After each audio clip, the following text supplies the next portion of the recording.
এখন যেমন সূরা ফাতিহা পড়তে পারেন আমাদের মন্ত্রী মহোদয়রা, আগামীতে আলিফ বাতা শিখতে পারবেন আমাদের সাধারণ শিক্ষার্থীরা। বর্তমান সরকারের প্রধানমন্ত্রী জনাব তারেক রহমানের প্রতি আমাদের অত্যন্ত শ্রদ্ধা।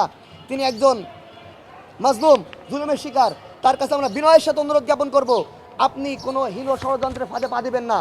আপনি আপনার মন্ত্রীদের সম্বন্ধে সচেষ্ট হন, সতর্ক হন, তারা কোনো বিদেশি এজেন্ডা বাস্তবায়ন করতে চাচ্ছে কি না। এই গানের শিক্ষক নিয়োগের প্রদানের মাধ্যমে আমরা বাংলাদেশ সরকারকে বিনয়ের সাথে অনুরোধ জ্ঞাপন করব, বাংলাদেশের জনগণ 92% মুসলমান, তারা গানের শিক্ষক চায় না।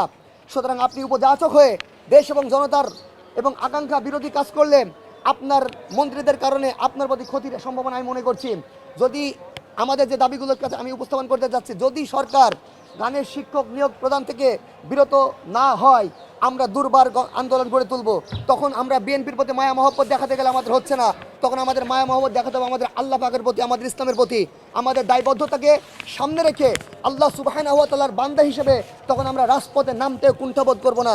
বাংলাদেশের প্রত্যেকটা ঘরে ঘরে, আনাচে কানাচে, শহরে বন্দরে হাঁটে হাঁটে গিয়ে আজাদী আন্দোলন মানুষের কানে কানে এই বার্তা দেবে, ব্রিটিশ সরকারের রেখে দেওয়া অর্থাৎ ইসলাম ধ্বংসের নীল নকশা বর্তমান সরকারের কিছু মন্ত্রী এবং প্রতিমন্ত্রী গ্রহণ করেছে, তাদেরকে প্রতিহত করা না হলে আগামী 10 বছর পরে এখন যেমন সূরা ফাতিহা পড়তে পারেন আমাদের মন্ত্রী মহোদয়রা, আগামীতে আলিফ বাতা শিখতে পারবেন আমাদের সাধারণ শিক্ষার্থীরা। সুতরাং সরকারের প্রতি বিনয়ের সাথে অনুরোধ জ্ঞাপন করে এবং পরবর্তী আন্দোলনের আহ্বান জানিয়ে, আন্দোলনের ডিক্লারেশন দিয়ে এখানে আমাদের প্রেস কনফারেন্স শেষ করছি। এবং আমরা শেষ কথা যেটা, আমরা বাংলাদেশ সরকারের প্রত্যেকটা নীতি নির্ধারণ পর্যায়ে চিঠি প্রদান করব। যদি তারা চিঠির গুরুত্ব এবং প্রয়োজনীয়তা উপলব্ধি করতে ব্যর্থ হয়, জনগণ কিন্তু তাদের প্রয়োজনীয়তা এবং উপলব্ধি বুঝাতে ব্যর্থ হবেন ইনশাল্লাহ।